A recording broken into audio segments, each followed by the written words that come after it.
Common university એક્ટના final ગેજેટમાં પરીક્ષામાં ગેરરીતિ રોકવા માટે નવા નિયમો કરાયા છે। ફાઇનલ ગેજેટની પરીક્ષામાં ગેરરીતિ રોકવા માટે સરકાર દ્વારા કડક નિયમ બહાર પડાયા છે। આ નવા નિયમ રાજ્યની 14 યુનિવર્સિટીમાં લાગુ કરાયા છે। યુનિવર્સિટીમાં ચાલતા દંડની જોગવાઈમાં પણ 5 ગણો વધારો કરાયો છે। કોમન યુનિવર્સિટી એક્ટના ફાઇનલ ગેજેટમાં પરીક્ષામાં ગેરરીતિ રોકવા માટે નવા નિયમો કરાયા છે। ફાઇનલ ગેજેટની પરીક્ષામાં ગેરરીતિ રોકવા માટે સરકાર દ્વારા કડક નિયમ બહાર પડાયા છે। આ નવા નિયમ રાજ્યની 14 યુનિવર્સિટીમાં લાગુ કરાયા છે। યુનિવર્સિટીમાં ચાલતા દંડની જોગવાઈમાં 5 ગણો વધારો કરાયો છે। 2500 થી લઈને 10,000 સુધી નાણાકીય દંડની જોગવાઈ કરાઈ છે। ગેરરીતિ આચરનાર વિદ્યાર્થીઓને નાણાકીય દંડનો પણ હવે ડર રહેશે। કોઈપણ વિદ્યાર્થી યુનિવર્સિટીના સ્ટ્રોંગ રૂમમાં પ્રવેશવાનો પ્રયાસ કરશે તો 1 વર્ષનું પરિણામ રદ કરાશે। ગેરરીતિના મામલે હવે વિદ્યાર્થી પર પોલીસ ફરિયાદ પણ કરાશે। પ્રણામ।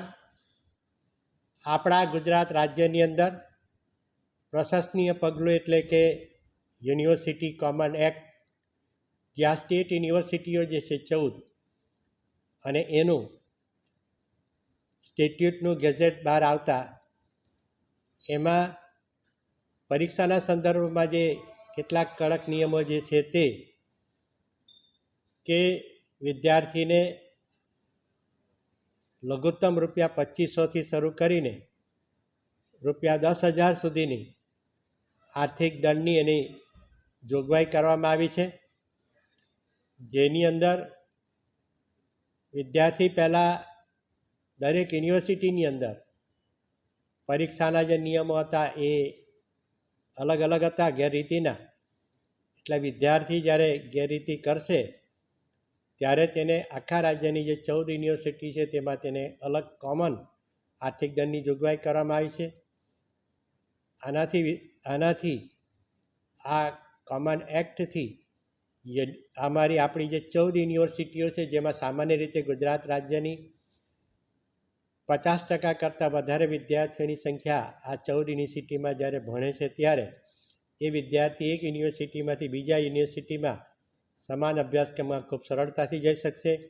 ક્રેડિટનો પણ લાભ લઈ શકશે, સ્કોલરશીપનો પણ લાભ લઈ શકશે અને વિદ્યાર્થીને પ્રવેશ હોય, પરીક્ષા હોય, પરિણામ હોય, અધ્યયન હોય, અધ્યાપન હોય કે સંશોધન હોય, આ તમામ બાબતોની અંદર હવે એ કોમન રહેશે, જેથી વિદ્યાર્થીને ખૂબ મોટો ફાયદો છે।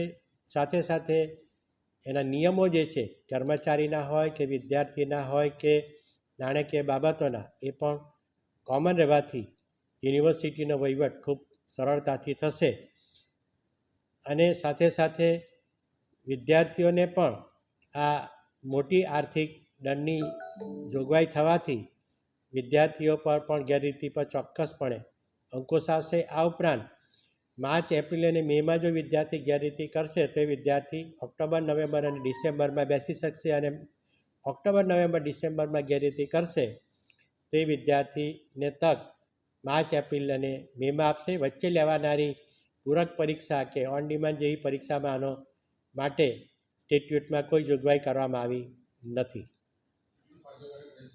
અને આ સ્ટેટ યુનિવર્સિટી કોમન એક્ટથી સમાજને અને પ્રત્યેકને ખૂબ લાભ થશે, કારણ કે વિદ્યાર્થી સરળતાથી એ જઈ શકશે અને આખા રાજ્યના જે શિક્ષકો જે છે એ પોતાનું જે શિક્ષણ અંગેનું જે સાહિત્ય જે છે અધ્યયન અધ્યાપનનું એ પણ ખૂબ સરળતાથી તૈયાર થશે અને યુજીસીના હાલના નિર્દેશ પ્રમાણે તો દરેકને ગુજરાતી ભાષામાં પણ પુસ્તકો બનાવવાની કામગીરી આપી દેવામાં આવી જ છે, જેથી વિદ્યાર્થીઓને કોમન ખૂબ સારા પ્રકારના એને રેફરન્સ બુક પણ મળી રહેશે।